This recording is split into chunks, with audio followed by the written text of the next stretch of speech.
ನಮಸ್ಕಾರ. ಮಹಾಭಾರತ ಕಥೆಗಳು ಆದಿಪರ್ವ ಭಾಗ 2. ರಾಜಧಾನಿಯನ್ನು ತಲುಪಿದೊಡನೆಯೇ ದೇವವ್ರತನು ತಂದೆಯ ಬಳಿಗೆ ಧಾವಿಸಿದ. ಸುಂದರಿಯಾದ ಸತ್ಯವತಿಯನ್ನು ಕರೆತಂದು ಅವನ ಮುಂದೆ ನಿಲ್ಲಿಸಿ, ಅಪ್ಪ, ನಿನಗಾಗಿ ಈಕೆಯನ್ನು ಕರೆತಂದಿದ್ದೇನೆ, ಸ್ವೀಕರಿಸಿ. ಇನ್ನಾದರೂ ಈ ಖಿನ್ನತೆಯನ್ನು ಬಿಟ್ಟು ಬಿಡು, ದಯವಿಟ್ಟು ಸಂತೋಷವಾಗಿರು ಅಪ್ಪ ಎಂದನು.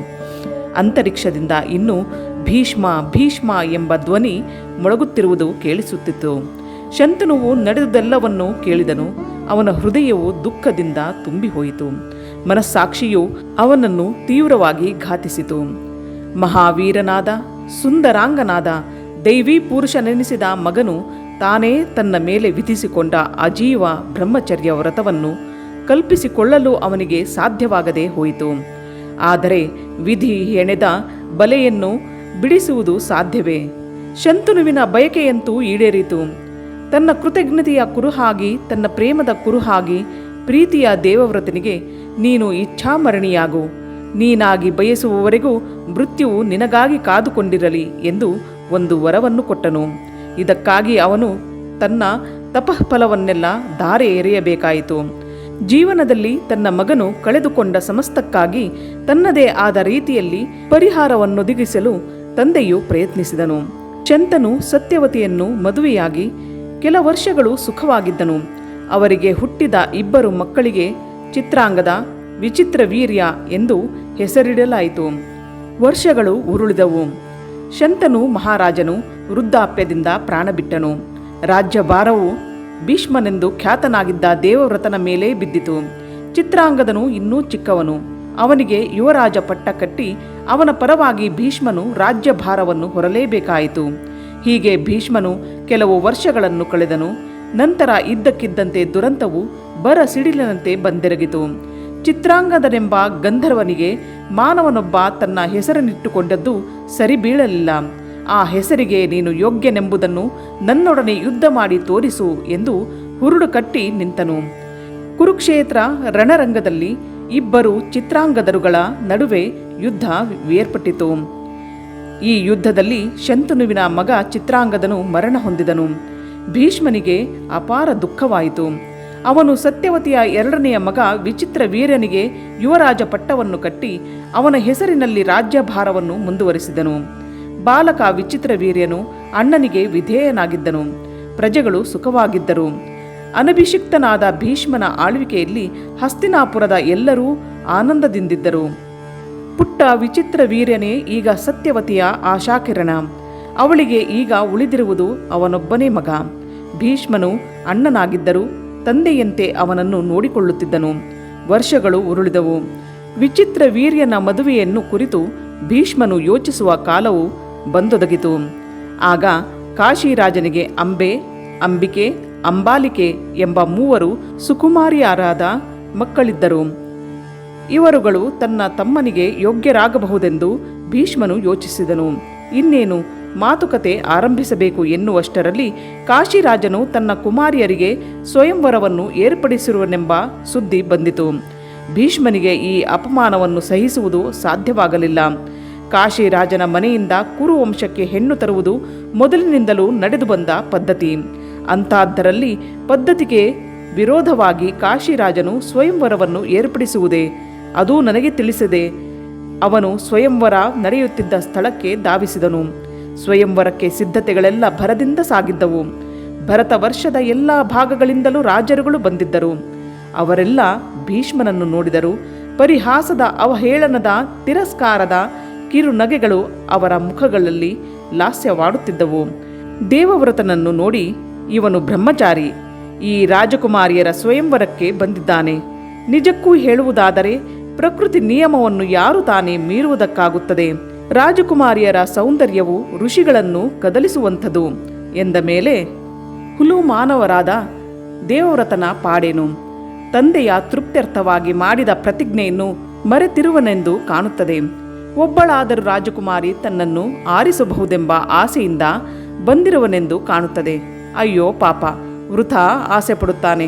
ನಾವೆಲ್ಲರೂ ಇರುವಾಗ ಈ ಯೌವನ ಕಳೆದ ಮಧ್ಯವಯಸ್ಕನ ಕಡೆಗೆ ಯಾರು ನೋಡುತ್ತಾರೆ ಎಂದು ಅವರು ವಿಧ ವಿಧವಾಗಿ ಮಾತನಾಡಿಕೊಳ್ಳುತ್ತಿದ್ದರು. ಸಿಡಿಲಿನಂತಹ ಧನಿಯೊಂದು ನೆರೆದಿದ್ದ ರಾಜರುಗಳನ್ನೆಲ್ಲ ಬಡಿದೆಬ್ಬಿಸಿತು. ಭೀಷ್ಮನು ಅವರನ್ನುದ್ದೇಶಿಸಿ ಹೇಳುತ್ತಿದ್ದ, ನಾನು ಖಂಡಿತವಾಗಿಯೂ ಸ್ವಯಂವರಕ್ಕೆಂದೇ ಬಂದಿರುವೆನು.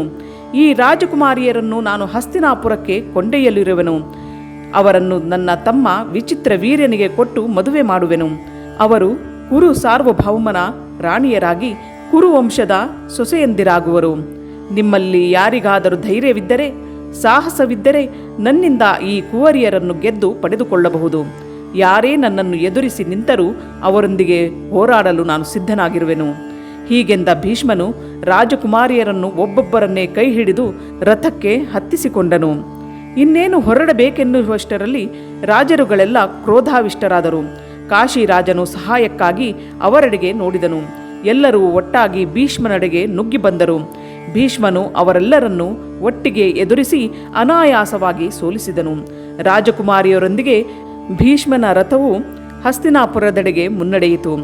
ಸ್ವಯಂವರಕ್ಕೆ ಬಂದಿದ್ದವರಲ್ಲಿ ಶಾಲ್ವ ದೇಶದ ರಾಜನೊಬ್ಬ ಮಹಾವೀರ. ಅವನು ಭೀಷ್ಮನೊಡನೆ ಸೆಣಸಿ ಕಾದಿದವರಲ್ಲಿ ಒಬ್ಬ. ಅವನದು ಸಾಧಾರಣ ಹೋರಾಟವಾಗಿರಲಿಲ್ಲ. ಅವನ ಯುದ್ಧವನ್ನು, ಅವನು ಭೀಷ್ಮನನ್ನು ನೋಯಿಸಿದುದನ್ನು ಎಲ್ಲರೂ ಅಚ್ಚರಿಯಿಂದ ನೋಡುತ್ತಿದ್ದರು. ಭೀಷ್ಮನು ಸಿಡಿದೆದ್ದು ಮೊದಲಿಗಿಂತ ಘೋರವಾಗಿ ಯುದ್ಧ ಮಾಡಿ ಶಾಲ್ವನ ಸಾರಥಿಯನ್ನು ಕೊಂದು ಅವನ ಕುದುರೆಗಳನ್ನು ಹೊಡೆದುರುಳಿಸಿ ಅವನನ್ನು ನಿರಾಯುಧನನ್ನಾಗಿ ಮಾಡಿದನು. ಶಾಲ್ವನು ಅಸಹಾಯಕನಾಗಿ ಭೂಮಿಯ ಮೇಲೆ ನಿಲ್ಲುವಂತಾಯಿತು. ಧರ್ಮಾತ್ಮನಾದ ಭೀಷ್ಮನು ಅವನನ್ನು ಕೊಲ್ಲದೆ ಉಳಿಸಿ ಹಸ್ತಿನಾಪುರಕ್ಕೆ ಹೊರಟು ಹೋದನು. ಹಸ್ತಿನಾಪುರದ ಬೀದಿ ಬೀದಿಗಳಲ್ಲಿ ಜನರು ನೆರೆದು ಸಂಭ್ರಮದಿಂದ ಸೆರೆ ಹಿಡಿದು ತಂದಿದ್ದ ರಾಜಕುಮಾರಿಯರನ್ನು ಸ್ವಾಗತಿಸಿದರು. ಅರಮನೆಯು ಬರುತ್ತಲೇ ಭೀಷ್ಮನು ರಥದಿಂದಿಳಿದು ಆ ಸುಂದರಿಯರನ್ನು ಸತ್ಯವತಿಯ ಮುಂದೆ ಕರೆತಂದು ನಿಲ್ಲಿಸಿದ. ನೋಡಮ್ಮ, ನಮ್ಮ ವಿಚಿತ್ರ ವೀರನಿಗೆ ಎಂದು ನಾನು ಕರೆದುಕೊಂಡು ಬಂದಿರುವ ಕನ್ಯಾಮಣಿಗಳಿವರು ಎಂದು ಒಪ್ಪಿಸಿದ. ಸತ್ಯವತಿಗೆ ಬಹಳ ಸಂತೋಷವಾಯಿತು. ಕುಮಾರನನ್ನು ಕರೆಸಿ ತೋರಿಸಿದಳು. ವಿಚಿತ್ರ ವೀರ್ಯನು ಆನಂದಪಟ್ಟು ಕೃತಜ್ಞತೆಯಿಂದ ಭೀಷ್ಮನಡೆಗೆ ನೋಡಿ ಅವನ ಪಾದಗಳಿಗೆ ಮಣಿದ. ಭೀಷ್ಮನು ಅವನನ್ನು ಹಿಡಿದೆತ್ತಿ ಆಲಂಗಿಸಿಕೊಂಡ. ಅವನ ಕಣ್ಣುಗಳು ಒದ್ದೆಯಾದವು. ಬಾಲಕನ ಮೇಲಿನ ಅವನ ಪಿತೃ ಸದೃಶ ವಾತ್ಸಲ್ಯ ಅತಿಶಯವಾಗಿತ್ತು. ಪೂಜ್ಯರೇ, ದಯವಿಡಿ, ನನ್ನದೊಂದು ಮಾತಿದೆ ಎಂಬ ಮಾತು ಕೇಳಿದ ಭೀಷ್ಮ ತಿರುಗಿ ನೋಡಿದ. ರಾಜಕುಮಾರಿಯರಲ್ಲಿ ಹಿರಿಯವಳಾದ ಅಂಬೆಯು ಸತ್ಯವತಿ. ಭೀಷ್ಮ ಇಬ್ಬರನ್ನು ಉದ್ದೇಶಿಸಿ, ಆರ್ಯನಾದ ಭೀಷ್ಮನು ಸ್ವಯಂವರಕ್ಕೆ ಬಂದು ನಮ್ಮನ್ನು ಕೈ ಹಿಡಿದು ಬಲವಂತವಾಗಿ ಎಳೆದು ತರುವಾಗ ನಾನು ಶಾಲ್ವನಿಗೆ ಹಾರವನ್ನು ಇನ್ನೇನು ಹಾಕುವವಳಿದ್ದೆ. ಅವನನ್ನು ಆಗಲೇ ನಾನು ಪತಿ ಎಂದು ಮನಸ್ಸಿನಲ್ಲಿ ಸ್ವೀಕರಿಸಿದ್ದೆ ಎಂದಳು. ತಲೆದೋರಿದ ಈ ಹೊಸ ಸಮಸ್ಯೆಯಿಂದ ಎಲ್ಲರೂ ಅಪ್ರತಿಭರಾದರು. ಯುವರಾಜನು ಹೃದಯವನ್ನು ಇನ್ನೊಬ್ಬರಿಗೆ ಇತ್ತಿರುವವಳನ್ನು ಮದುವೆಯಾಗುವುದು ತರವಲ್ಲ ಎಂದ. ಭೀಷ್ಮ ಸತ್ಯವತಿ ಇಬ್ಬರಿಗೂ ಅವನು ಹೇಳುವುದು ಸರಿ ಎನಿಸಿತು. ಭೀಷ್ಮನು ಅಂಬೆಗೆ, ನೀನು ನಿನ್ನ ಪತಿಯನ್ನು ಈಗಾಗಲೇ ಆರಿಸಿಕೊಂಡಿರುವೆ. ನಿನ್ನನ್ನು ಇಲ್ಲಿ ಉಳಿಸಿಕೊಳ್ಳುವುದು ಸರಿಯಲ್ಲವೆಂದು ನಮಗನ್ನಿಸುತ್ತದೆ. ನಾನು ನಿನ್ನನ್ನು ಸರಿಯಾದ ರಕ್ಷಣೆಯೊಂದಿಗೆ ಕಳುಹಿಸಿಕೊಡುತ್ತೇನೆ. ನೀನು ಶಾಲ್ವನಲ್ಲಿಗೆ ಹೋಗಲು ಸ್ವತಂತ್ರಳು ಎಂದನು. ಅಂಬೆ ಶಾಲ್ವರಾಜ್ಯಕ್ಕೆ ಪ್ರಯಾಣ ಮಾಡಿದಳು. ಶಾಲ್ವನ ಬಳಿಗೆ ಹೋಗಿ ನಿಂತು, ರಾಜನೇ, ನೋಡು ನನ್ನನ್ನು. ಸ್ವಯಂವರ ಮಂಟಪದಲ್ಲಿ ನಿನಗೆ ಮಾಲೆ ಹಾಕಲು ಉದ್ಯುಕ್ತಳಾಗಿದ್ದವಳನ್ನು ನನ್ನ ತಂಗಿಯವರೊಡನೆ ಭೀಷ್ಮನು ಬಲಾತ್ಕಾರದಿಂದ ಕರೆದೊಯ್ದು ಹಸ್ತಿನಾಪುರವನ್ನು ತಲುಪಿದೊಡನೆ ಅವನಿಗೆ ಈಗಾಗಲೇ ನಾನು ನನ್ನ ಪತಿಯನ್ನು ಆರಿಸಿಕೊಂಡಿರುವೆನೆಂದು ಹೇಳಿದೆ. ದೊಡ್ಡ ಮನಸ್ಸಿನವನಾದ ಅವನು ತಕ್ಷಣವೇ ನನ್ನನ್ನು ನಿನ್ನಲ್ಲಿಗೆ ಕಳುಹಿಸಿಕೊಟ್ಟಿರುವನು. ನಿನ್ನನ್ನು ಪ್ರೀತಿಸಿರುವ ನನ್ನನ್ನು ಪರಿಗ್ರಹಿಸು ಎಂದಳು. ಶಾಲ್ವನು ದೊಡ್ಡದಾಗಿ ನಕ್ಕು, ನಿನ್ನನ್ನು ಸ್ವೀಕರಿಸುವುದೇ? ಶತ್ರುವಿನಿಂದ ಉಡುಗೊರೆ ತೆಗೆದುಕೊಳ್ಳಲು ನೀನೇನು ನನ್ನನ್ನು ಭಿಕ್ಷುಕ ಎಂದುಕೊಂಡಿರುವೆಯಾ? ದೇವವ್ರತನು ನಿನ್ನ ಬಲೆಗೆ ಹಿಡಿದು ಕರೆದೊಯ್ದಿದ್ದಾನೆ. ನಮ್ಮೆಲ್ಲರನ್ನು ಜಯಿಸಿ ನಿನ್ನನ್ನು ಯುದ್ಧದಲ್ಲಿ ಗೆದ್ದಿದ್ದಾನೆ. ಕ್ಷತ್ರಿಯ ಧರ್ಮದ ಪ್ರಕಾರ ಕನ್ಯೆಯನ್ನು ಯಾರು ಯುದ್ಧದಲ್ಲಿ ಗೆದ್ದುಕೊಳ್ಳುವರೋ ಅವರೇ ಅವಳ ಒಡೆಯನಾಗುವನು. ನೀನು ಭೀಷ್ಮನ ಸ್ವತ್ತು, ಅವನೇ ನಿನ್ನ ಪತಿ. ನೀನು ಅವನಲ್ಲಿಗೆ ಹೋಗಿ ಅವನನ್ನು ವಿವಾಹವಾಗಬೇಕು. ನಾನು ನಿನ್ನನ್ನು ಪರಿಗ್ರಹಿಸಲಾರೆ ಎಂದ. ನೋವು, ಅಪಮಾನ ಎರಡನ್ನೂ ಹೃದಯದಲ್ಲಿ ತುಂಬಿಕೊಂಡು ಅಂಬೆಯು ಪುನಃ ಹಸ್ತಿನಾಪುರಕ್ಕೆ ಬಂದು ಭೀಷ್ಮನೆದುರಿಗೆ ನಿಂತಳು. ಮುಖವು ಕೆಂಪಡರಿ ಕಣ್ಣೀರು ಧಾರೆ ಧಾರೆಯಾಗಿ ಹರಿಯುತ್ತಿತ್ತು. ಎಳೆಯ ಹುಡುಗಿಯ ಪರಿಸ್ಥಿತಿ ಭೀಷ್ಮನನ್ನು ಕಂಗೆಡಿಸಿತು. ಏಕಮ್ಮ, ಏನಾಯಿತು? ನಾನು ನಿನ್ನನ್ನು ನಿನ್ನ ಇಚ್ಛೆಯ ಪ್ರಕಾರ ಶಾಲ್ವನಲ್ಲಿಗೆ ಕಳುಹಿಸಿದೆನಲ್ಲವೇ? ಏಕೆ ಹಿಂದಿರುಗಿ ಬಂದೆ ಎಂದು ವಿಚಾರಿಸಿದನು. ಅಂಬೆಯು, ನನ್ನ ಪಯಣವು ನಿಷ್ಫಲವಾಯಿತು. ನಾನೀಗ ಧರ್ಮಶಾಸ್ತ್ರದಲ್ಲಿ ವಿಶೇಷ ಪರಿಣತಿ ಪಡೆದಿರುವೆ. ಶಾಲ್ವರಾಜನಿಗೆ ನಾನು ಸೋದರಿ ಸಮಾನಳಂತೆ. ಕನ್ಯೆಯನ್ನು ಯುದ್ಧದಲ್ಲಿ ಗೆದ್ದವನೇ ಕ್ಷತ್ರಿಯ ಧರ್ಮದ ಪ್ರಕಾರ ಅವಳ ಪತಿಯಂತೆ. ನೀನು ನನ್ನನ್ನು ಬಲಗೈ ಹಿಡಿದು ನಿನ್ನ ರಥಕ್ಕೆ ಹತ್ತಿಸಿಕೊಂಡು ಅನಂತರ ಆ ರಾಜರೆಲ್ಲರೊಂದಿಗೆ ಯುದ್ಧ ಮಾಡಿದೆಯಲ್ಲವೇ? ನೀನೇ ನನ್ನನ್ನು ಮದುವೆಯಾಗಬೇಕಂತೆ. ಈಗ ನನಗೆ ಬೇರೆ ಗತಿಯಿಲ್ಲ. ನೀನೇ ನನಗೆ ಬಾಳನ್ನು ಕೊಡಬೇಕು. ನನ್ನ ಸ್ತ್ರೀತ್ವವು ವ್ಯರ್ಥವಾಗದಂತೆ ನನ್ನನ್ನು ಮದುವೆಯಾಗು ಎಂದಳು. ಭೀಷ್ಮನ ಹೃದಯ ತಲ್ಲಣಿಸಿತು. ಕರುಣೆ ಉಕ್ಕಿ ಹರಿಯಿತು. ಗಂಟಲು ಉಬ್ಬಿ ಬಂದಿತು. ಕಣ್ಣು ಮಂಜಾಯಿತು. ಮಾತೆ ಹೊರಡಲಿಲ್ಲ. ಆದರೆ ತನ್ನಂಥವನು ಕಣ್ಣೀರು ಹಾಕುವುದು ತರವೇ? ತನ್ನಿಂದ ಈ ಹುಡುಗಿಯ ಬಾಳು ಹೀಗಾಯಿತಲ್ಲ ಎಂಬ ವ್ಯಥೆ ಅವನನ್ನು ತುಂಬಿಕೊಂಡಿತು. ಸಾಧ್ಯವಾದಷ್ಟು ಅನುನಯದಿಂದ ಅವನು, ಅಂಬೆ, ನಡೆದ ಘಟನೆಗಳಿಂದ ನನಗೆ ದುಃಖವಾಗಿದೆ. ನಾನು ಆ ಜನ್ಮ ಬ್ರಹ್ಮಚಾರಿಯಾಗಿರುತ್ತೇನೆ ಎಂದು ಪ್ರತಿಜ್ಞೆ ಮಾಡಿರುವುದು ನಿನಗೆ ಗೊತ್ತಿದೆ. ನಿನ್ನನ್ನು ನಾನು ಹೇಗೆ ಮದುವೆಯಾಗಲಿ? ಈ ಯೋಚನೆಯನ್ನು ನೀನು ಮನಸ್ಸಿನಿಂದ ತೆಗೆದುಹಾಕು. ಇದು ಅಸಾಧ್ಯ. ನೀನು ಪತಿಯನ್ನು ಆರಿಸಿಕೊಂಡಿರುವ ವಿಷಯವನ್ನು ಕಾಶಿಯಲ್ಲಿ ಹೇಳಿಬಿಟ್ಟಿದ್ದರೆ ಹೀಗೆಲ್ಲ ಆಗುತ್ತಿರಲಿಲ್ಲ. ಆದರೆ ವಿಧಿಯ ಆಟವನ್ನು ಬಲ್ಲವರಾರು? ನೀನು ನನಗೆ ಪತ್ನಿಯಾಗುವುದು ಸಾಧ್ಯವಿಲ್ಲದ ಮಾತು. ಶಾಲ್ವನಲ್ಲಿಗೆ ಇನ್ನೊಮ್ಮೆ ಹೋಗಿ ಒತ್ತಾಯ ಮಾಡಿ ನೋಡು. ನಿನ್ನ ಕಷ್ಟದಲ್ಲಿ ನಾನು ಸಹಾಯ ಮಾಡಲು ಸಾಧ್ಯವಿಲ್ಲವಾಗಿದೆ. ಪ್ರತಿಜ್ಞೆಯೊಂದಿಲ್ಲದಿದ್ದರೆ ಪರಿಸ್ಥಿತಿ ಬೇರೆಯಾಗಿರುತ್ತಿತ್ತು. ಆದರೆ ಪ್ರತಿಜ್ಞಾಬದ್ಧನಾಗಿರುವ ನಾನು ನೀನು ಹೇಳುವ ರೀತಿಯಲ್ಲಿ ನಿನಗೆ ಖಂಡಿತ ಸಹಾಯ ಮಾಡಲಾರೆ ಎಂದು ಮುಂದೆ ಮಾತಿಗೆ ಅವಕಾಶವಿಲ್ಲದಂತೆ ಅಲ್ಲಿಂದ ಹೊರಟು ಹೋದ. ದುಃಖ ತಪ್ತಳಾದ ಅಂಬೆ ಹೀಗೆ ಅಲ್ಲಿಂದಿಲ್ಲಿಗೆ ತಿರುಗುತ್ತಾ 6 ವರ್ಷಗಳನ್ನು ವ್ಯರ್ಥವಾಗಿ ಕಳೆದಳು. ತನ್ನ ದುಃಖಕ್ಕೆ ಕಾರಣನಾದ ಭೀಷ್ಮನ ಮೇಲೆ ದ್ವೇಷವನ್ನು ಹೃದಯದಲ್ಲಿ ತುಂಬಿಕೊಂಡು ಅವಳು ಕಾಡಿಗೆ ಹೋದಳು. ಅಲ್ಲಿದ್ದ ಋಷಿಗಳ ಮುಂದೆ ತನಗೆ ಒದಗಿದ ದುರ್ಗತಿಯನ್ನು ವಿವರಿಸಿದಳು. ಅವರೊಡನಿದ್ದು ತಾನು ತಪಸ್ಸು ಮಾಡುವೆನೆಂದಳು. ಅವರು ಸಂದಿಗ್ಧಕ್ಕೆ ಸಿಲುಕಿದರು. ಎಳೆ ವಯಸ್ಸಿನ ಮದುವೆಯಾಗದ ಹುಡುಗಿ ತಪಸ್ವಿಗಳಾದ ತಮ್ಮ ನಡುವೆ ಉಳಿಯುವುದು ಅವರಿಗೆ ಬೇಕಿರಲಿಲ್ಲ. ಏನು ಹೇಳಬೇಕೆಂದೇ ತೋರದೆ ಇದ್ದಾಗ ಅದೃಷ್ಟವಶಾತ್ ಅಂಬೆಯ ಅಜ್ಜನಾದ ಹೋತ್ರವಹನ ಆ ಋಷ್ಯಾಶ್ರಮಕ್ಕೆ ಬಂದ. ನಡೆದ ದುರಂತವನ್ನು ಕೇಳಿದ ಅವನು ಅವಳನ್ನು ಸಮಾಧಾನ ಮಾಡಿದ. ಮಹಾತ್ಮನಾದ ಭಾರ್ಗವನು ನನ್ನ ಮಿತ್ರ. ನಾನು ಅವನಿಗೆ ಹೇಳುತ್ತೇನೆ, ಭೀಷ್ಮನು ಅವನ ಶಿಷ್ಯ. ಗುರುವಿನ ಅಣತಿಯನ್ನು ಮೀರಲಾರ. ನಿನ್ನನ್ನು ಮದುವೆಯಾಗುವಂತೆ ಭಾರ್ಗವನಿಂದ ಭೀಷ್ಮನಿಗೆ ಹೇಳಿಸುತ್ತೇನೆ. ಭೀಷ್ಮನು ಅವನ ಮಾತನ್ನು ನಡೆಸುತ್ತಾನೆ ಎಂದ. ಕೆಲವು ದಿನಗಳ ನಂತರ ಭಾರ್ಗವನು ಆ ಮಾರ್ಗವಾಗಿ ಕಾಡಿಗೆ ಬಂದ. ಹೋತ್ರವಹನನು ಅಂಬೆಯ ದಾರುಣ ಕಥೆಯನ್ನು ಅವನಿಗೆ ಹೇಳಿದ. ಮಹರ್ಷಿಗೆ ಅಯ್ಯೋ ಪಾಪ ಎನಿಸಿತು. ನಾನು ಖಂಡಿತವಾಗಿಯೂ ಈ ಬಗ್ಗೆ ಭೀಷ್ಮನೊಂದಿಗೆ ಮಾತನಾಡುತ್ತೇನೆ. ನಿನ್ನನ್ನು ಮದುವೆಯಾಗುವಂತೆ ನಾನು ಅವನಿಗೆ ಹೇಳಿದರೆ ಅವನು ನನ್ನ ಮಾತನ್ನು ತೆಗೆದುಹಾಕಲಾರ ಎಂದ ಭಾರ್ಗವನು ತನ್ನ ಪ್ರೀತಿಯ ಶಿಷ್ಯನಾದ ಭೀಷ್ಮನಿಗೆ ತನ್ನನ್ನು ಬಂದು ಕಾಣುವಂತೆ ಹೇಳಿ ಕಳುಹಿಸಿದ. ಗುರು ಕರೆಯುತ್ತಿದ್ದಾರೆ ಎಂದ ಕೂಡಲೇ ಓಡಿ ಬಂದ ಭೀಷ್ಮನು ಅವನ ಪಾದಗಳಿಗೆ ಎರಗಿ, ಗುರುವೇ, ನನ್ನನ್ನು ತಮ್ಮ ಸನ್ನಿಧಾನಕ್ಕೆ ಕರೆಯಿಸಿಕೊಂಡದ್ದು ಏಕೆ? ನನ್ನಿಂದ ಏನಾಗಬೇಕು ಎಂದ. ಭಾರ್ಗವನು ಅವನನ್ನು ಹಿಡಿದೆತ್ತಿ ಆಲಂಗಿಸಿಕೊಂಡು, ಮಗು, ಕಷ್ಟದಲ್ಲಿರುವ ಒಬ್ಬರಿಗೆ ನಿನ್ನಿಂದ ಸಹಾಯವಾಗಬೇಕಾಗಿದೆ. ಈ ಸುಂದರಿಯನ್ನು ನೀನು ನೋಡಿರುವೆಯಷ್ಟೇ ಎಂದು ಕೇಳಿದ. ಭೀಷ್ಮನು ತಿರುಗಿ ನೋಡುತ್ತಾನೆ. ಅಲ್ಲಿದ್ದಾಳೆ ಅಂಬೆ. ಭೀಷ್ಮನು, ಗುರುವೇ, ಅವಳು ನನಗೆ ಗೊತ್ತು. ಅವಳಿಗೆ ವಿಧಿ ಮೋಸ ಮಾಡಿತು. ಅವಳು ಶಾಲ್ವನನ್ನು ಮದುವೆಯಾಗಲು ಬಯಸಿದಳು. ಆದರೆ ಅವನು ಒಪ್ಪಲಿಲ್ಲ. ನನ್ನ ಪ್ರತಿಜ್ಞೆಯಿಂದಾಗಿ ನಾನು ಮದುವೆಯಾಗುವುದು ಸಾಧ್ಯವಿಲ್ಲವಾಯಿತು. ಆದ್ದರಿಂದ ಅವಳು ಹಸ್ತಿನಾಪುರದಿಂದ ಹೊರಟು ಹೋಗಬೇಕಾಯಿತು. ಆದರೆ ನೀವು ಈಗ ನನ್ನನ್ನು ಕರೆಯಿಸಿದ್ದಕ್ಕೂ ಇದಕ್ಕೂ ಏನು ಸಂಬಂಧ ಎಂದು ಕೇಳಿದ. ಭಾರ್ಗವನು, ನೀನು ಅವಳನ್ನು ಪರಿಗ್ರಹಿಸುವಂತೆ ಮಾಡುವೆ ಎಂದು ಅವಳಿಗೆ ನಾನು ಮಾತು ಕೊಟ್ಟಿದ್ದೇನೆ. ನೀನು ನನ್ನ ಮಾತನ್ನು ಉಳಿಸಬೇಕು. ಅಂಬೆಯನ್ನು ನೀನು ಮದುವೆಯಾಗಬೇಕು ಎಂದ. ಭೀಷ್ಮನು ದುಃಖಪೂರ್ಣ ಅಶ್ರುಗಳಿಂದ ಗುರುವನ್ನು ನೋಡುತ್ತಾ, ಗುರುವೇ, ನೀವು ನನ್ನ ಘೋರ ಪ್ರತಿಜ್ಞೆಯನ್ನು ಬಲ್ಲಿರಿ. ನಾನು ಮದುವೆಯಾಗಲಾರೆ. ನೀವು ಹೇಳಿದರೂ ಸಹ ನಾನು ಮದುವೆಯಾಗಲಾರೆ ಎಂದ. ಗುರುವಿನ ಮಾತನ್ನು ನಡೆಸುವುದು ಶಿಷ್ಯನ ಕರ್ತವ್ಯವೆಂದು ಭೀಷ್ಮನ ಮನವೊಲಿಸಲು ಭಾರ್ಗವನು ತುಂಬ ಪ್ರಯತ್ನಪಟ್ಟರೂ ಫಲವಿಲ್ಲವಾಯಿತು. ಭೀಷ್ಮನು ಏನು ಮಾಡಿದರೂ ತನ್ನ ಪ್ರತಿಜ್ಞೆಯನ್ನು ಮುರಿಯಲು ಒಪ್ಪಲಿಲ್ಲ. ಭಾರ್ಗವನಿಗೆ ಕೋಪ ಮೇರೆ ಮೀರಿತು. ಎಲಾ ಭೀಷ್ಮ, ಗುರುವಾದ ನನ್ನ ಮಾತನ್ನು ನೀನು ಧಿಕ್ಕರಿಸುವೆಯಾ? ನಿನ್ನನ್ನು ಶಪಿಸುತ್ತೇನೆ. ಶಾಪ ಬೇಕಿಲ್ಲದಿದ್ದರೆ ನನ್ನೊಡನೆ ಯುದ್ಧಕ್ಕೆ ಸಿದ್ಧನಾಗು ಎಂದು ಗರ್ಜಿಸಿದ. ಭೀಷ್ಮನಿಗೆ ಸಂದಿಗ್ಧ ಕಿಟ್ಟುಕೊಂಡಿತು. ಯುದ್ಧ ಮಾಡಲೇಬೇಕೆಂದಿದ್ದರೆ ಯುದ್ಧ ಮಾಡುತ್ತೇನೆ ಗುರುವೇ. ಆದರೆ ನಿಮ್ಮ ಈ ಪ್ರೀತಿಯ ಶಿಷ್ಯನನ್ನು ದಯವಿಟ್ಟು ಶಪಿಸಬೇಡಿ ಎಂದ. ಇಬ್ಬರ ನಡುವೆ ಘೋರ ಯುದ್ಧಕ್ಕೆ ಆರಂಭವಾಯಿತು. ನೋಡುವುದಕ್ಕೆಂದು ದೇವತೆಗಳೆಲ್ಲ ಅಂತರಿಕ್ಷದಲ್ಲಿ ನೆರೆದರು. ಅನೇಕ ದಿನಗಳವರೆಗೆ ಯಾರೊಬ್ಬರೂ ಸೋಲಲೂ ಇಲ್ಲ, ಗೆಲ್ಲಲೂ ಇಲ್ಲ. ಕೊನೆಗೆ ಬೇಸತ್ತ ಭೀಷ್ಮನು ಇಡೀ ಪ್ರಪಂಚವನ್ನೇ ನಾಶಗೊಳಿಸುವಂತಹ ಪ್ರಸ್ವಾಪವೆಂಬ ಅಸ್ತ್ರವನ್ನು ಬಳಸುವೆನೆಂದು ನಿರ್ಧರಿಸಿಕೊಂಡ. ಆಗ ದೇವತೆಗಳು ನಾರದನನ್ನು ರುದ್ರನನ್ನು ಮುಂದಿಟ್ಟುಕೊಂಡು ಭೀಷ್ಮನಲ್ಲಿಗೆ ಬಂದು, ಭೀಷ್ಮ, ಈ ಯುದ್ಧವನ್ನು ನಿಲ್ಲಿಸು, ಅಸ್ತ್ರವನ್ನು ಬಿಡಬೇಡ. ನೀನು ಲೋಕವನ್ನು ನಾಶ ಮಾಡಲು ಜನಿಸಿದವನಲ್ಲ, ಅದಕ್ಕೆ ಬೇರೆಯವರು ಇದ್ದಾರೆ ಎಂದು ಹೇಳಿ ನೀನೇ ಮೊದಲು ಯುದ್ಧವನ್ನು ನಿಲ್ಲಿಸಬೇಕು. ಗುರುವನ್ನು ಯುದ್ಧ ನಿಲ್ಲಿಸುವಂತೆ ಮಾಡುವುದು ಅವನಿಗೆ ಅಪಮಾನ ಎಂದು ಮನವೊಲಿಸಿದರು. ಭೀಷ್ಮ ಒಪ್ಪಿದ. ಭಾರ್ಗವನು ಶಿಷ್ಯನಾದ ಭೀಷ್ಮನನ್ನು ಆಲಂಗಿಸಿಕೊಂಡು, ನೀನು ಶ್ರೇಷ್ಠನಾದ ವೀರನಾಗಿರುವೆ, ನಿನ್ನನ್ನು ನಾನು ಸಹ ಸೋಲಿಸಲಾರದಾದೆ ಎಂದ. ಅಂಬೆಯ ಕಡೆಗೆ ತಿರುಗಿ, ಮಗು, ನೀನೇ ನೋಡಿದೆಯಲ್ಲವೇ, ನಾನು ನನ್ನಿಂದಾದಷ್ಟು ಪ್ರಯತ್ನಿಸಿದೆ, ಆದರೆ ಭೀಷ್ಮ ಪ್ರತಿಜ್ಞೆಯನ್ನು ಮುರಿಯಲಾರದಾದೆ.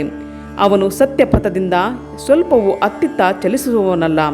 ದಯವಿಟ್ಟು ಹೊರಟು ಹೋಗು, ನಿನ್ನ ಆಶೆಯನ್ನು ಸಲ್ಲಿಸಲು ನನಗೆ ಸಾಧ್ಯವಾಗಲಿಲ್ಲ ಎಂದ. ಅಂಬೆ ಆ ಅರಣ್ಯವನ್ನು ಬಿಟ್ಟು ಬೇರೆಡೆಗೆ ಹೊರಟು ಹೋದಳು. ಜೀವನಕ್ಕೆ ಅತ್ಯಂತ ಅವಶ್ಯಕವಾದವುಗಳನ್ನು ತ್ಯಜಿಸಿ ಅವಳು ಘೋರ ತಪಸ್ಸನ್ನು ಆಚರಿಸಿದಳು. ಈಶ್ವರ ಪುತ್ರನಾದ ಷಣ್ಮುಖನಿಗೆ ಅವಳನ್ನು ಕಂಡು ಕರುಣೆಯುಂಟಾಯಿತು. ಅವನು ಅವಳ ಎದುರಿಗೆ ಪ್ರತ್ಯಕ್ಷನಾದ. ಅವಳಿಗೆ ಎಂದೆಂದಿಗೂ ಬಾಡದ ಕಮಲ ಪುಷ್ಪಗಳ ಮಾಲೆಯೊಂದನ್ನು ಕೊಟ್ಟು, ಮಗುವೆ, ಈ ಮಾಲೆಯನ್ನು ತೆಗೆದುಕೋ. ಈ ಮಾಲೆಯನ್ನು ಯಾರು ತಮ್ಮ ಕುತ್ತಿಗೆಗೆ ಹಾಕಿಕೊಳ್ಳುವರೋ ಅವರೇ ಭೀಷ್ಮನನ್ನು ಕೊಲ್ಲುವವರೆಂದು ತಿಳಿ ಎಂದ. ಅಂಬೆಗೆ ಸಂತೋಷವಾಯಿತು. ಸೇಡು ತೀರಿಸಿಕೊಳ್ಳುವುದು ಹೇಗೆಂದು ಯೋಚಿಸುತ್ತಾ ಅವಳು ಅಲ್ಲಿಂದ ಹೊರಟಳು. ಅಂಬೆಯು ದೇಶದ ಪ್ರಬಲ ರಾಜರುಗಳೆಲ್ಲರನ್ನೂ ಭೇಟಿ ಮಾಡಿ ಭೀಷ್ಮನನ್ನು ಕೊಲ್ಲಲು ತನಗೆ ಸಹಾಯ ಮಾಡಿರೆಂದು ಕೇಳಿಕೊಂಡಳು. ಷಣ್ಮುಖನು ಕೊಟ್ಟ ಮಾಲೆ ಹಾಕಿಕೊಂಡರೆ ಜಯವು ಖಚಿತವೆಂದು ಹೇಳಿದರೂ ಸಹ ಯಾರೊಬ್ಬರೂ ಒಪ್ಪಲಿಲ್ಲ. ಮಹಾವೀರನಾದ ಭೀಷ್ಮನನ್ನು ಎದುರು ಹಾಕಿಕೊಳ್ಳಲು ಯಾರೊಬ್ಬರಿಗೂ ಧೈರ್ಯವಿರಲಿಲ್ಲ. ಅಂಬೆಯು ಪಾಂಚಾಲ ರಾಜನಾದ ದೃಪದನ ಆಸ್ಥಾನಕ್ಕೆ ಹೋದಳು. ಎಲ್ಲ ಸಂಗತಿಯನ್ನು ವಿವರಿಸಿ ತನಗೆ ಸಹಾಯ ಮಾಡಬೇಕೆಂದು ಕೇಳಿಕೊಂಡಳು. ಅವಳು ಹೇಳಿದ್ದೆಲ್ಲವನ್ನು ಸಾವಧಾನವಾಗಿ ಕೇಳಿದ ಅವನು, ನಿನಗೆ ಒದಗಿದ ದುರ್ಗತಿ ಕಂಡು ನನಗೆ ದುಃಖವಾಗಿದೆ. ಆದರೆ ಭೀಷ್ಮನಲ್ಲದೆ ಇನ್ನಾರಾದರೂ ಆಗಿದ್ದರೆ ನಾನು ಇದನ್ನು ಕೈಗೆತ್ತಿಕೊಳ್ಳುತ್ತಿದ್ದೆ. ಭೀಷ್ಮನು ಯಾವಾಗಲೂ ನ್ಯಾಯಬದ್ಧನಾಗಿರುವವನು. ಅವನೊಂದಿಗೆ ಯುದ್ಧ ಮಾಡಲು ನನಗೆ ಕಾರಣವಾವುದೂ ಇಲ್ಲ. ಅವನು ಅತ್ಯಂತ ಶಕ್ತನಷ್ಟೇ ಅಲ್ಲ, ಸತ್ಯಸಂಧ ಕೂಡ. ದಯವಿಟ್ಟು ಕ್ಷಮಿಸು, ನಿನ್ನ ಕೋರಿಕೆಯನ್ನು ನಾನು ನೆರವೇರಿಸಲಾರೆ ಎಂದು ಬಿಟ್ಟ. ಅಂಬೆಗೆ ಬಹಳ ನಿರಾಸೆಯಾಯಿತು. ಷಣ್ಮುಖನು ಅನುಗ್ರಹಿಸಿದ ಕಮಲ ಪುಷ್ಪ ಮಾಲೆಯನ್ನು ಅವಳು ಸಿಟ್ಟಿನಿಂದ ದೃಪದ ಸಭಾಂಗಣದ ಒಂದು ಕಂಬಕ್ಕೆ ಕಟ್ಟಿದಳು. ಇದ್ದಕ್ಕಿದ್ದಂತೆ ಅಂಬೆ ಮಾಡಿದ ಈ ಕೆಲಸದಿಂದ ದೃಪದನು ತಲ್ಲೆಣಿಸಿದನು. ಪ್ರತಿಯೊಬ್ಬರಿಗೂ ಭೀಷ್ಮನೆಂದರೆ ಭಯ. ಕ್ರೋಧೋನ್ಮತ್ತಳಾದ ಅಂಬೆ ಮಾಲೆಯನ್ನು ಅಲ್ಲೇ ಬಿಟ್ಟು ಸಭಾತ್ಯಾಗ ಮಾಡಿದಳು. ಯಾರೊಬ್ಬರಿಗೂ ಅದನ್ನು ಮುಟ್ಟಲು ಅವಕಾಶವಾಗದಂತೆ ದೃಪದನು ಅದಕ್ಕೆ ಕಾವಲು ಹಾಕಿದನು. ಅಂಬೆ ಮತ್ತೊಮ್ಮೆ ಕಾಡಿಗೆ ಹೋಗಿ ಮತ್ತೊಮ್ಮೆ ಉಗ್ರ ತಪಸ್ಸಿಗೆ ಕುಳಿತಳು. ಅವಳ ಹೃದಯದಲ್ಲಿ ಭೀಷ್ಮನ ಮೇಲನ ದ್ವೇಷ ಸೇಡುಗಳಿಗಲ್ಲದೆ ಇನ್ನು ಯಾವ ಭಾವಕ್ಕೂ ಅವಕಾಶವಿರಲಿಲ್ಲ. ಭೀಷ್ಮನು ಸಾಯುವುದನ್ನು ನೋಡಬೇಕೆಂಬುದೊಂದಲ್ಲದೆ ಅವಳಿಗೆ ಇನ್ನಾವ ಆಸೆಯೂ ಇರಲಿಲ್ಲ. ಅವಳ ತಪಸ್ಸು ಬಹುಕಾಲ ಮುಂದುವರಿಯಿತು. ಕೊನೆಗೊಮ್ಮೆ ಭಗವಾನ್ ಶಂಕರನು ಅವಳ ಮುಂದೆ ಪ್ರತ್ಯಕ್ಷನಾಗಿ, ಮಗು, ದುಃಖಿಸಬೇಡ, ಮುಂದಿನ ಜನ್ಮದಲ್ಲಿ ನೀನೇ ಭೀಷ್ಮನನ್ನು ಕೊಲ್ಲುವೆ ಎಂದ. ಅಂಬೆಗೆ ತಾಳ್ಮೆ ತಪ್ಪಿತು. ಅವಳೆಂದಳು, ಮುಂದಿನ ಜನ್ಮದಲ್ಲಿ ಈ ದ್ವೇಷ ಜ್ಞಾಪಕದಲ್ಲಿರುವುದಿಲ್ಲ. ನಾನು ಅವನನ್ನು ಕೊಲ್ಲಬಹುದು, ಆದರೆ ಸೇಡು ತೀರಿಸಿಕೊಂಡ ತೃಪ್ತಿ ನನಗಿರುವುದಿಲ್ಲ. ಅವನನ್ನು ನಾನು ಈಗಲೇ ಕೊಲ್ಲಬೇಕು. ಶಂಕರನಕ್ಕೂ ಹೆದರಬೇಡ. ಈ ಜನ್ಮದ ಪ್ರತಿಯೊಂದು ಘಟನೆಯನ್ನು ನೀನು ಮುಂದಿನ ಜನ್ಮದಲ್ಲಿ ನೆನಪಿನಲ್ಲಿಡುವೆ. ಪಾಂಚಾಲ ರಾಜ ದೃಪದನ ಮಗಳಾಗಿ ಹುಟ್ಟುವೆ. ಮೊದಲು ಸ್ತ್ರೀಯಾಗಿದ್ದು ಅನಂತರ ಪುರುಷನಾಗುವೆ. ನೀನು ಖಂಡಿತವಾಗಿಯೂ ನಿನ್ನ ಶತ್ರು ಭೀಷ್ಮನನ್ನು ಕೊಂದು ಸೇಡು ತೀರಿಸಿಕೊಳ್ಳುವೆ ಎಂದು ನಾನು ಭರವಸೆ ಕೊಡುತ್ತೇನೆ ಎಂದ. ಅಂಬೆ ದೊಡ್ಡದೊಂದು ಚಿತೆಯನ್ನೇರ್ಪಡಿಸಿಕೊಂಡು ಉರಿಯುತ್ತಿರುವ ಅದರಲ್ಲಿ ಹಾರಿ ದೇಹ ತ್ಯಾಗ ಮಾಡಿದಳು. ನಂತರ ಅವಳು ದೃಪದನ ಮಗಳಾಗಿ ಹುಟ್ಟಿದಳು. ಒಂದು ದಿನ ಆಟವಾಡುತ್ತಿರುವಾಗ ಅಲ್ಲಿ ಕಂಬಕ್ಕೆ ಕಟ್ಟಿದ್ದ ಮಾಲೆಯನ್ನು ತೆಗೆದು ಹಾಕಿಕೊಂಡು ಬಿಟ್ಟಳು. ದೃಪದನು ಅದನ್ನು ಕೇಳಿ ಓಡೋಡಿ ಬಂದನು. ಮಗುವು ಮಾಡಿದ ಕೆಲಸವನ್ನು ನೋಡಿ ಭಯದಿಂದ ತಲ್ಲಣಿಸಿ ಹೋದನು. ಮಗುವು ಶಾಂತವಾಗಿ ನಗುತ್ತಾ, ತಂದೆಯೇ, ಭಯಪಡದಿರು. ಈ ಮಾಲೆಯನ್ನು ಧರಿಸಿಕೊಳ್ಳುವ ಏಕಮಾತ್ರ ಉದ್ದೇಶದಿಂದ ನಾನು ನಿನ್ನ ಹೊಟ್ಟೆಯಲ್ಲಿ ಹುಟ್ಟಿ ಬಂದಿದ್ದೇನೆ. ನೀನು ಶಾಂತವಾಗಿರುವು. ಉಳಿದದ್ದೆಲ್ಲವನ್ನೂ ನನಗೆ ಬಿಡು ಎಂದಿತು. ಮಗುವಿಗೆ ಶಿಖಂಡಿ ಎಂದು ಹೆಸರಿಟ್ಟರು. ದ್ರೋಣನ ಬಳಿ ವಿದ್ಯಾಭ್ಯಾಸವು ನಡೆಯಿತು. ಲೋಕದ ಎಲ್ಲರೂ ತಿಳಿದಿದ್ದಂತೆ ಗುರುವಾದ ದ್ರೋಣನು ಅವಳನ್ನು ಪುರುಷನೆಂದೇ ತಿಳಿದಿದ್ದನು. ಯಕ್ಷನೊಬ್ಬನ ದಯೆಯಿಂದ ಅಂಬೆ ತನ್ನ ಲಿಂಗವನ್ನು ಬದಲಿಸಿಕೊಂಡು ಪುರುಷತ್ವವನ್ನು ಪಡೆದು ದ್ರುಪದನ ಮನೆಯಲ್ಲಿ ಬೆಳೆಯುತ್ತಿದ್ದಳು. ಅವಳ ಹೃದಯದಲ್ಲಿ ಭೀಷ್ಮನ ದ್ವೇಷದ ಜ್ವಾಲೆ ಧಗಧಗನೆ ಉರಿಯುತ್ತಿದ್ದಿತು.